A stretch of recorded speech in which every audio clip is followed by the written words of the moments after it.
my thing is I wanted to, if I'm going to farm, I'm going to farm. I'm not going to farm and do something else. So that had to change. We had to change what we were raising because it wasn't profitable.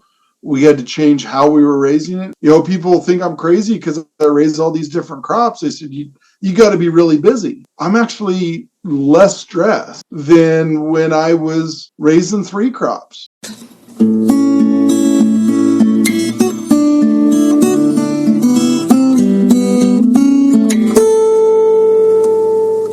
Welcome to the 362nd installment of Ear to the Ground, the Land Stewardship Project's podcast on family farming, regenerative agriculture, community food systems, and local democracy. I'm Brian DeVore, editor of the Land Stewardship Letter. When Roy Pfaltzgraff returned to his family's northeastern Colorado grain farm in 2016, he did it with one stipulation. He had to have the opportunity to do things in a way that farming could be a full-time endeavor that benefited the land and the community. Roy is the 3rd generation of Pfaltzgraff to till this soil in a part of the country that can be pretty unforgiving when it comes to weather conditions. The average annual rainfall can be around 14 inches, and in recent years, it's ranged from only 6 inches annually to over 22 inches. Roy jokes that sometimes a year's worth of precipitation seems to come all at once, creating major problems with washing and soil compaction. And the temperature can range from a bone-hard 25 below to a scorching 105 above. That means building resilient soil is critical in this region. Roy knew taking over the farm would be challenging. In fact, he had attempted to come back to the operation once before after graduating from college in 1999, but left due to the lack of profitability and the fact that he lost a lease on some acres. But the second time around, he was committed to taking a different approach. His grandparents and parents had been good stewards of the land by utilizing no-till, for example, but Roy felt steps needed to be taken to build the biology of the soil and make it more resilient in the long term, ecologically and economically. After attending the 2017 Colorado Conservation Tillage Association Conference, Roy got excited about the potential for building the soil's innate ability to generate fertility and manage moisture by growing a diversity of crops on the land. When he took over the operation, its main crops were wheat, corn, and proso millet. In addition, the operation practiced a system that involved periodically leaving certain fields fallow for a year as a way to preserve moisture and fertility. Today, the Pfaltzgraff operation raises as many as 18 different crops in a season, including oats, proso millet, corn, buckwheat, food-grade milo, camelina, dry edible beans, and sunflowers. The Pfaltzgraffs also have 30 beehives and 80 laying hens, and are even experimenting with dryland rice and sesame. They've adjusted their no-till system and tweaked things like row spacing to preserve moisture. One big change is that the farm no longer leaves fields fallow. Instead, the Pfaltzgraffs try to keep living roots in the soil as long as possible throughout the year. They find this helps build biology and soil aggregates while preventing erosion.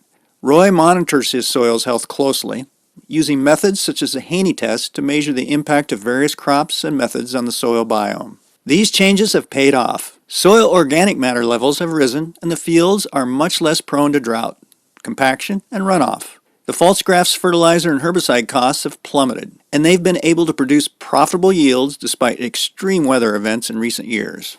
These positive changes have made Roy a big believer in the idea that regenerative farming can make agriculture a force for good when it comes to the environment and the community. But he also feels that in order for the general public to learn more about why farmers utilize certain practices, they need to find a way to support these practices through the marketplace. That's why PFZ Farms direct markets value-added items such as gluten-free baking mixes, honey, skincare products, and eggs. In January 2025, Roy was invited by the Land Stewardship Project to share his story during a special small grains workshop in Albert Lea, Minnesota. As part of a 3-part series of podcasts focused on the workshop, I talked to Roy over Zoom about how his family has built an operation centered around connecting healthy soil with healthy food. He also shared how he sees a soil-centric approach to agriculture as a way for eaters and farmers to team up and take on a system that currently does not reward a diversified, regenerative approach to food production. It's really a crapshoot. I mean, in the last 5 years, The least amount of precipitation we've had for a year was 6 inches. The year before that, we had 22 and a half. But that 22 and a half came, it started on April 28th with 9.5 inches in 7 hours. And the rest of the 22 inches came by June 15th. And then we didn't have a significant rainfall event for the next 18 months. It's so variable, and every year is very different. The range of temperatures, we run 25 below. We'll hit 25 below for a couple of days in February, and we can have highs 100 to 105 any month from May through September. But some years we'll hit 100 2 days. And some years we'll have 100 degrees for weeks on end. So it's a really varied climate. Ray Archuleta refers to it as a very fragile climate. When we get rain, our thunderstorms are usually very intense. There's a lot of hail in the area. This last year, our hailstorm, we had pea-sized hail and 90-mile-an-hour winds. And there's been hail up to 4 inches in diameter here. So we kind of kept it all. We're very windy.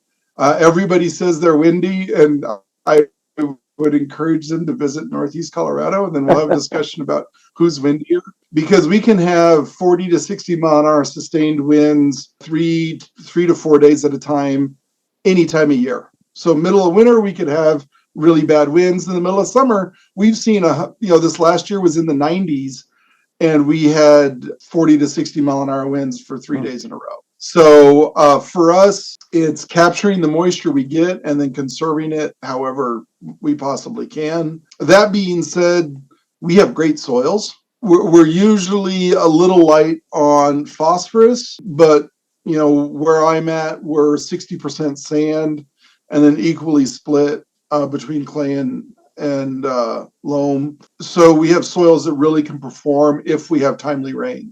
We can do dryland corn. If everything hits just right, we could have 150 bushel dryland corn. Most years we're happy to get 50. You kind of aim for, you kind of expect for it to be dry, and then hope that you can be flexible enough to respond when you get good moisture. A lot of foliar spraying, a lot of focus on that. Traditionally in our area, we are fallow cropping. So, there's a lot of farmers that still fallow crop.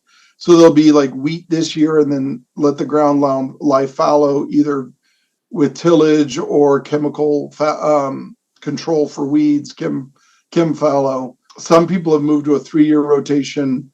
When I took over the farm in 2016, we were in a 3-year fallow rotation with wheat 1 year. The following year would be corn or sunflowers or millet, in that wheat residue. And then we would be fallow for the following year and then go back to wheat that fall. And that's one of the things that I changed when I came back, because there was some really interesting research done at University of Nebraska Research Station, not too far away from here, that essentially what their research shows is the crop that you produce is pretty much based upon the rainfall you get. Mm-hmm. The fallowing ground, traditionally they expected you to be able to, their thoughts were you saved the moisture. And what their research shows, it either evaporates due to the wind and the heat, or it percolates because that's, what water, how it recharges aquifers. And so with that, we went to continuous cropping, and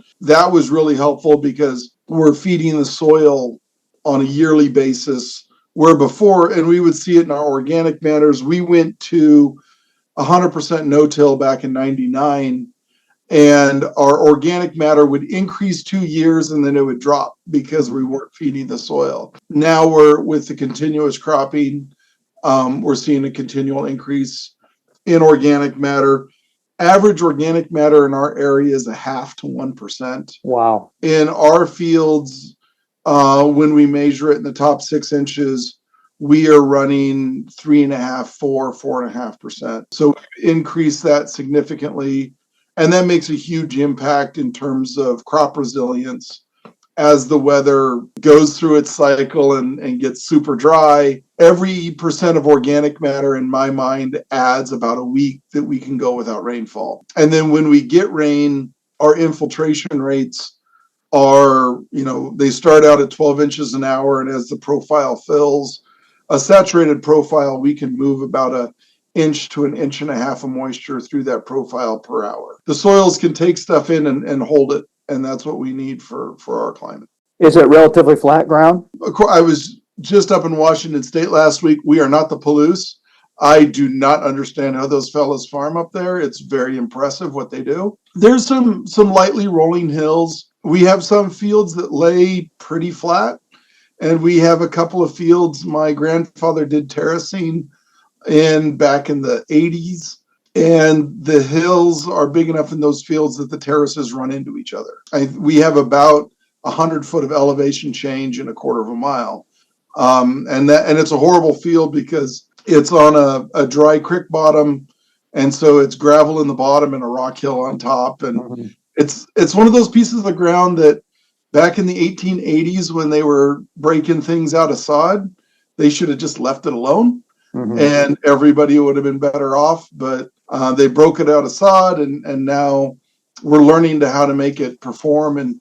And being no-till is about one of the best things that we can do to help that. And then playing around with some other cropping things to see how we can change that and improve that field while we're at it. Well, speaking of playing around with some different cropping ideas, tell me a little bit about some of the enterprises you got going, what all crops you're raising. It sounds like diversity is real important to you. Diversity is the most important factor. We don't do livestock. I have been in disagreements with individuals that say you can't do regenerative agriculture without livestock, and you can, but you have to be very intentional about it. When I came back to the farm, we were, the three crops, mainly wheat, corn, and proso millet. Dad had raised sunflowers from 1975, and he quit in 08 or 09 because people always said they were hard on the soil. Come to find out, they're actually one of the best soil builders there are. Back in 2018, we started doing some gluten-free production, and we made the decision in 22 that we were no longer going to produce gluten on the farm. So we no longer raise any wheat. We used to be hard red winter wheat, hard white winter wheat was kind of our primary crop. We've gotten rid of wheat, so we don't have wheat, rye, barley, or triticale. So the main reason a lot of people raise wheat around here anymore is because the residue. So for my residue crops, I'm raising a hulless oat. It's the variety that I raise is Streaker. We've raised it for a couple of years. I've been pretty happy with what we're getting on it. And then also for residue, I direct cut my proso millet. I developed a method for direct cutting proso, so I can use we have a shellborne head, stripper header, because residue is so important to our climate, being able to keep that ground protected from the wind and everything. We've started using a stripper header on grain sorghum, so starting to see kind of some differences in residue with the grain sorghum, and pretty happy with that one. We raised two different types of corn, a standard non-GMO hybrid corn, and this last year we've started raising an open pollination corn, Minnesota 13 to be exact for the variety. And interesting enough, in this last year, it yielded as well as our poorest hybrids. We had 6 different hybrids and test plots. It gave me a lot of hope on that Minnesota 13 because I'm going to keep reusing my seed and essentially try to develop a variety that is more my soil and my climate related. I figure in 3 to 5 years, I'll have a variety that actually does pretty well in Northeast Colorado. We also raised some buckwheat, an oil seed called camelina, oil sunflowers. I've been playing around with dryland rice. I haven't gotten a crop yet, but I've got a lot closer this year than I did last year. Just trying to see what we can do in our climate and what we can do with the moisture we get. This next year, we're going to be raising sesame. The challenge on that one is actually going to be time before frost. It needs about 120 days to mature, and it needs to go in with the soils pretty warm. So that one's going to be kind of fun to see how it goes. We do dry edible beans. The primary one is black-eyed peas, a phenomenal hot weather dry crop. Fixes more nitrogen than any other pulse crop that we've ever raised. We've done pinto beans, red beans, kidneys, or not kidneys, navies, black beans. We've tried a number of different dry edibles, and kind of depends upon the year and what the market's doing to which one of those I decide to go with. I've been as high as 18 different crops in a season. And, this last year, I say 12 because two different kinds of corn that we had to treat separately and be very careful that we didn't cross-contaminate with. This next year, the Milo that I raised this last year was a food grade white. The previous year I raised both red and white. This next year I'll raise red and white because I have a pretty good market for my food grade white. But I also have developed a separate market for my red that I kind of want to take care of. Oh, and then proso millet. I said that one before, but I didn't mention it in my list of crops. And that one we're raising it for food grade, and that's actually the main ingredient in the mixes that we make when we start milling. And then, from the farm, we also have about 30 beehives. We run about 80 layers because we do direct sales into Denver. We do delivery twice a month into Denver, home delivery. Actually, we've found that it's actually a lot easier for us than doing a pickup location. Occasionally we'll raise meat birds, but that's kind of what we're doing on the farm. And then from those farm inputs, we do some honey and beauty products with the beeswax. And we've been milling for about 6 years now. That has slowly been evolving from literally a spare bedroom to this last year. We finished out a building and brought in out of Austria. And we're now milling pretty consistently, a lot more volume than what we had with the little tabletop mills. The new mill can do in about 15 minutes what the old mills could do in an hour, but the old mills were then overheated, and you had to wait for an hour or two for them to cool down before you could run. Now we're running about 200 pounds an hour. Very significant compared to the 35 pounds we get every couple hours before. Yeah. So, Roy, one of the things you've said is that when you came back to the farm in 2016, which I think was the second time you had come back to the farm, you kind of did it under the stipulation that things would be done a little differently than they had before. I was wondering if you could talk about what was it that you felt needed to be done differently, or what were you looking at as far as kind of bringing a fresh look to that farm? My father had milled or had farmed for 40 years, and he was really no better off than he was 40 years ago, other than being 40 years older and physically and mentally exhausted because of the markets that he sold into. Essentially that the churn of the commodity market, where the price is just enough to almost break even. And in a good year, you might make a little bit of money, but your goal was to actually break even. My parents both worked off-farm jobs. My thing is I wanted to, if I'm going to farm, I'm going to farm. I'm not going to farm and do something else. So that had to change. We had to change what we were raising because it wasn't profitable. We had to change how we were raising it because my dad did a really good job in taking care of the soil, but he wasn't doing anything to build the soil. That was kind of that stipulation of we need to change what we're doing so we can help the soil out so we can be profitable. Because if we're not taking care of the soil, it's not going to be able to take care of us. It was kind of being sustained, but it wasn't really being regenerated, sounds like. Yeah. Because I had originally come back to the farm when I graduated from college. In 1999, I had a 5-year lease on a farm, and then that ground got sold out from underneath me. So when that lease was up, the farm couldn't support less my parents. So I went off and did other things, but physically, my dad, he just couldn't do it anymore. And so, the fall of 16, it was one of those, you either come back or we sell out. And I said, well, I'll come back, but we can't do what we're doing. Where I'm really lucky is Dad's only rule is you could raise whatever you want as long as you already have a market for it before it goes in the ground, or at least a really good lead or two. Preferably contract in hand. That was the rule, and we've had some pretty rough years in the last couple of years. There's always that concern of making ends meet and getting renewed with the banker, and he worries about that, but at the same time he says we can't change what we're doing because we're doing the right thing. And so he's really bought into kind of focusing on soil health.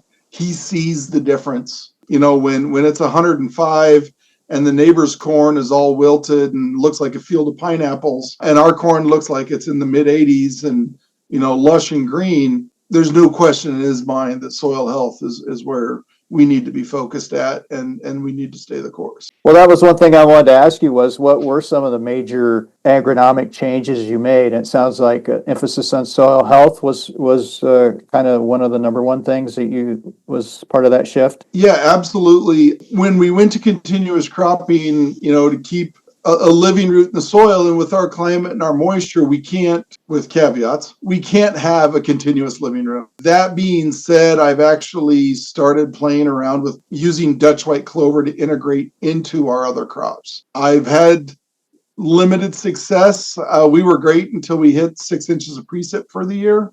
And the 38th month old clover died because there just wasn't any water.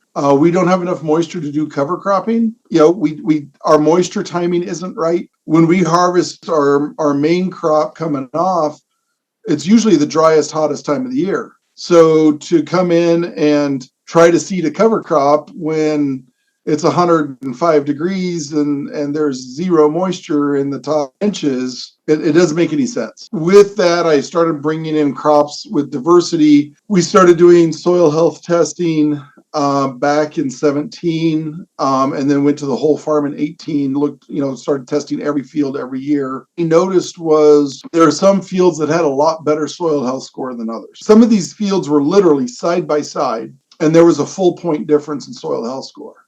It's like, what's going on? This is pretty much the same weather, pretty much the same soils.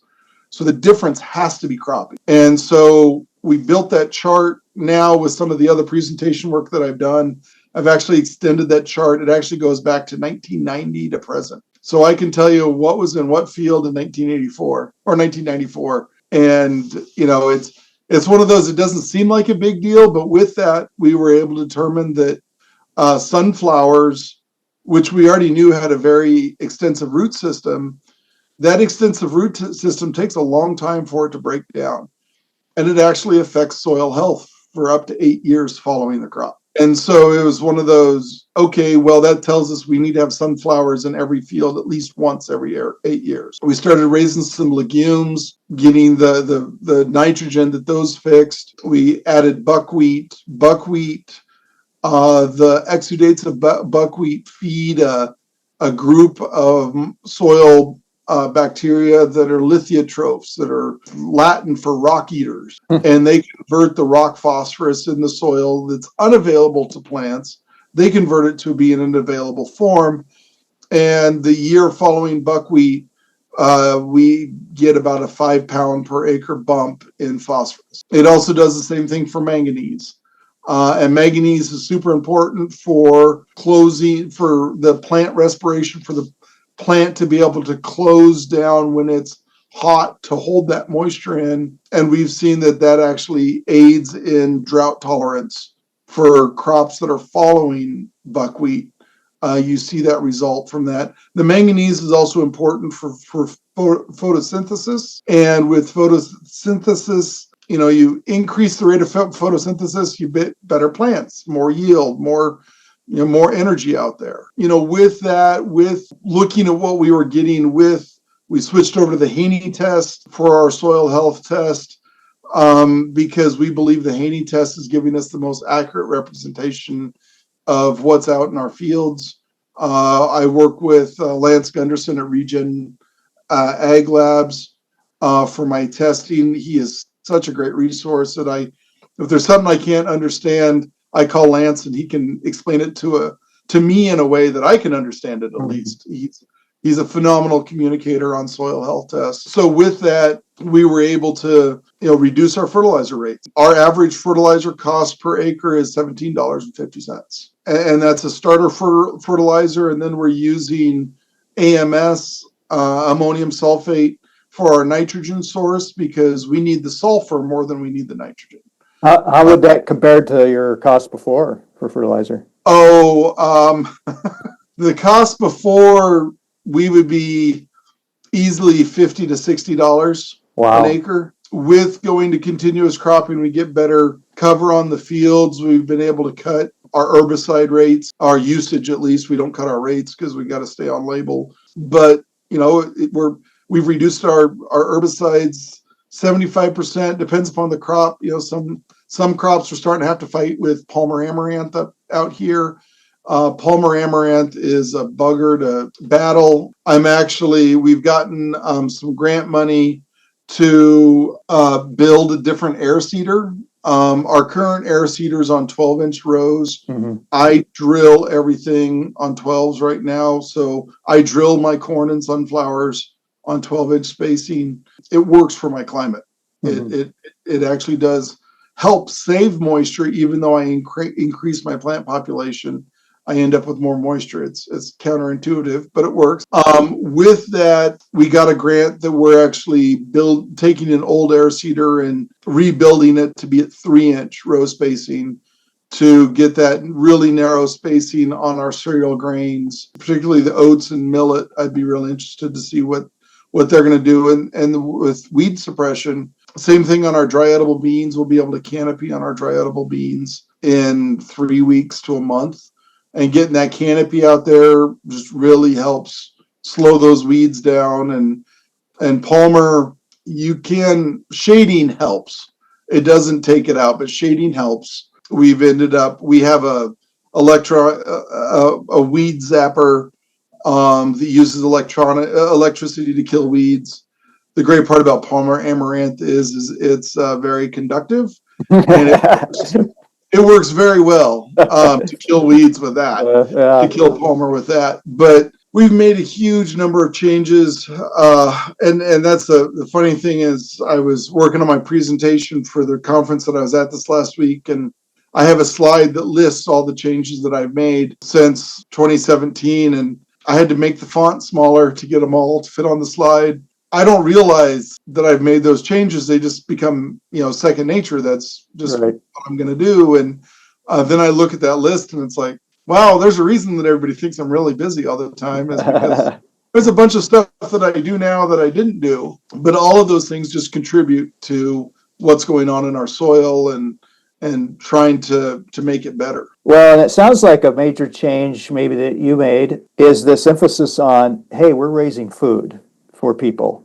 that food connection to soil health and to diversity is become really key part of your farming enterprises. The reason that we do direct sales initially was not profitability. I was like 8 years old. My dad was a part-time minister for 30 some years. And there would be people that would come, spend the night at the church. They were traveling across country. And the next day we would, have them out for breakfast and then give them a tour of the farm. There was this one group, it was a youth group that was going to a youth conference, and there was about 30 kids from Pennsylvania and from urban and suburban Pennsylvania. Had them out for breakfast, and then we took them on a tour of the farm, and we took them out and we showed them the cows. And I'm sitting there going, it's a cow.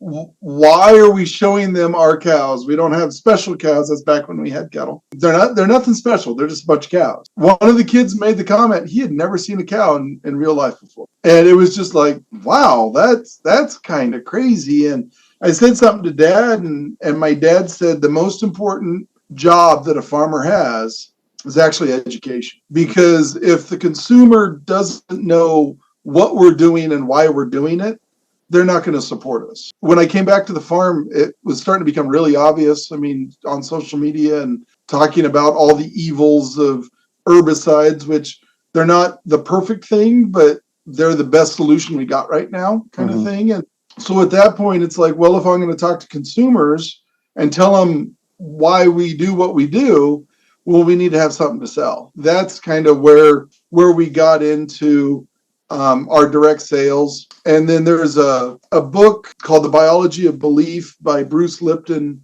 And in there, it talks about something called epigenetics. What epigenetics is essentially we have a lot of genes in our DNA that are not expressed. And the reason they aren't expressed is because they're not activated. And if we eat really crappy food, well, we're going to activate the genes that get along with that. But if we eat really healthy food, we actually can trigger a different set of genes, and it actually can make us healthier. And it's not only that for humans, but it's for animals. At that point, that's where I really started the mantra of everything you raise is food. It doesn't matter if it's food for people or food for animals. It's food, and we need to treat it that way. Mm-hmm. Because if we raise healthier corn, well, then we're going to have healthier beef or chicken or whatever. So we need to treat it all with that same respect that our family will eat that at some point. And so that's really kind of where that kicked off. And then looking at some of the results, we were part of a grant that they were doing some nutritional studies, and we raised chickpeas, and they wanted a sample of those, and we sent them in, and they're like, oh, we'll have results in a month or so. And a month went by and I didn't hear anything. And I finally called them up, and they're like, oh, well, the lab had a problem. They're just getting ready to run them again. And a couple of weeks went by and I hadn't heard anything. And I called them again, and they said, well, the lab wants to know what you use for fertilizer. Why does the lab want to know what I use for fertilizer? Well, the lab just wants to know. And it's like, well, it was simple enough that I told them right off the top of my head. It was that year was 17 and a half pounds of a product called 40 Rock, which is a starter with phosphorus, 20 pounds of urea. That's before we started doing AMS. And then at bloom on the chickpeas, we apply a micronutrient called ZMC that helps with pod retention, and it's really good for pulse crops. Why do they want to know what I applied? And they said, well, they got the results back and they can't believe the results, and so they want to know why. And so they gave me the results with the stipulation that I couldn't publicly share the results. And of course, the study's long over now, and it came back that our results were the nutritional values were 6 times higher than what standard chickpeas were. That would explain why when we sell it to our customers and they comment that our dry beans, number one, taste so much better than other dry beans they've had. And they make half as much as they used to because their family doesn't eat as much. They just feel full. And it's like, well, that makes sense. We have healthier soils. There's more nutrition in those. So when you eat them, your body is like, you know what? We've had enough. We don't need any more nutrition. And that's one reason why, when I talk, I always encourage farmers to think that we actually, if we can improve our soils and our nation and increase the nutritional value of our food and our food system, we actually can help cure obesity, because people just can't eat the food anymore because they're full. Their body is satisfied.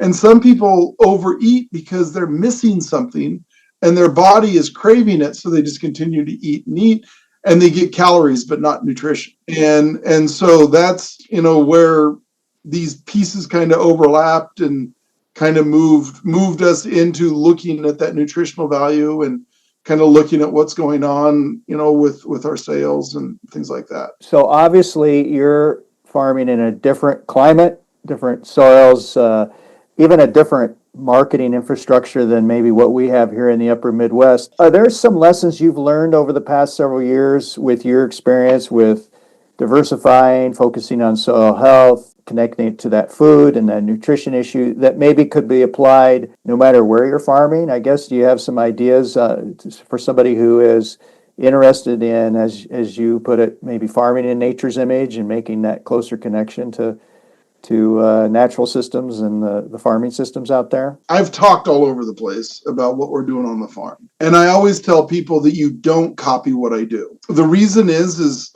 my farm is different than yours. I would tell my neighbor across the road don't copy what I do. Because I honestly believe that the soil gets to know the farmer. If you're used to one way and then all of a sudden you completely change everything, the soil is going to be like, whoa, what's going on here? And you're going to shock it.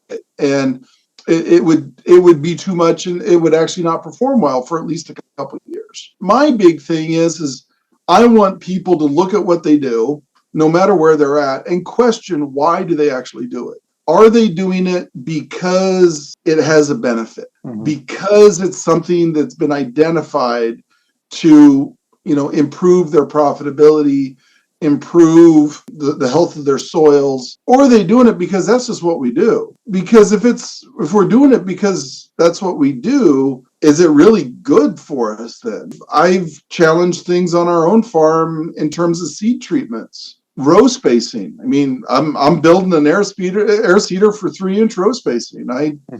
I challenged of why are we fertilizing, when we fertilize, and how we fertilize. What, we moving from urea, which is really a salt-based fertilizer, to AMS, which doesn't have that salt load. It's like, why do we do this? Do we do this for benefit or not? So it doesn't matter where you farm or how you farm.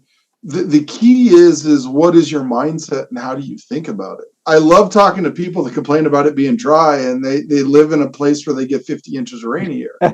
It's like, let's not talk about dry, but you hear people saying, well, that doesn't work here. Well, have you tried it?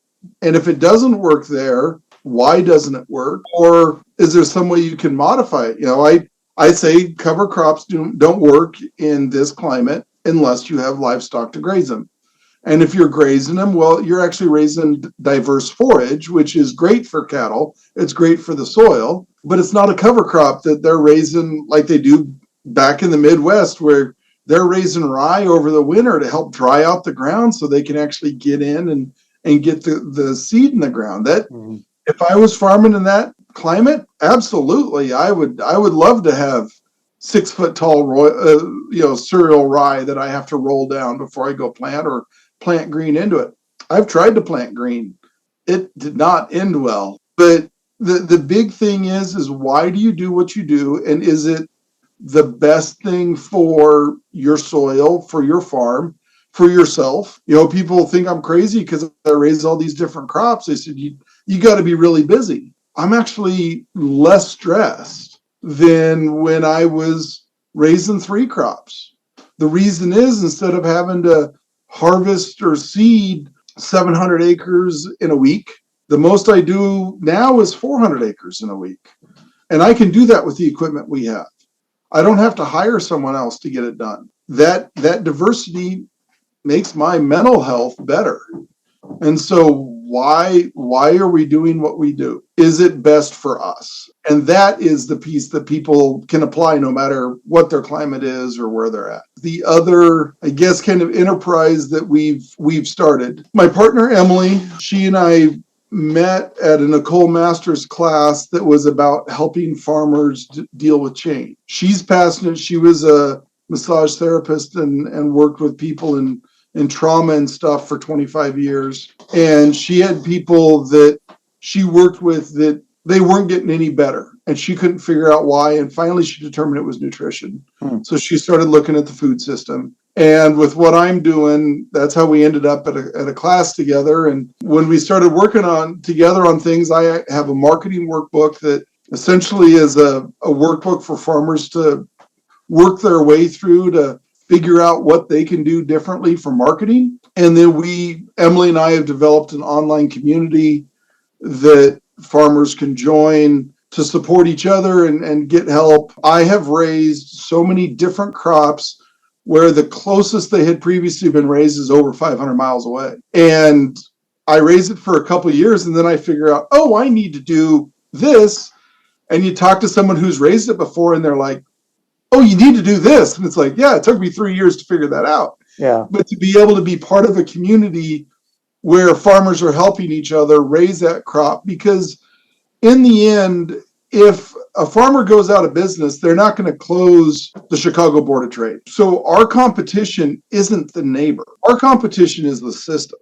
And if we work together with our neighbors or with neighbors in another state with other like-minded farmers that we can help each other be better off, that we can learn how to do direct sales, that we can actually start making an impact on the food system. It'll feed back, it'll improve our bottom line. It'll be more opportunities for our kids to come back to the farm. Because right now, the biggest export that rural communities have is our children. And we need to give them opportunities. My kids, they might not want to farm, but they might be interested in running a mill. For them to have that chance, I want other farmers to learn how to do that. And through that, we're providing those opportunities for people to help each other be better off. That's in the end why we're actually doing all of this, is to help people be healthier physically and mentally. And that's everybody, not just the consumers of the food, but the people that grow it.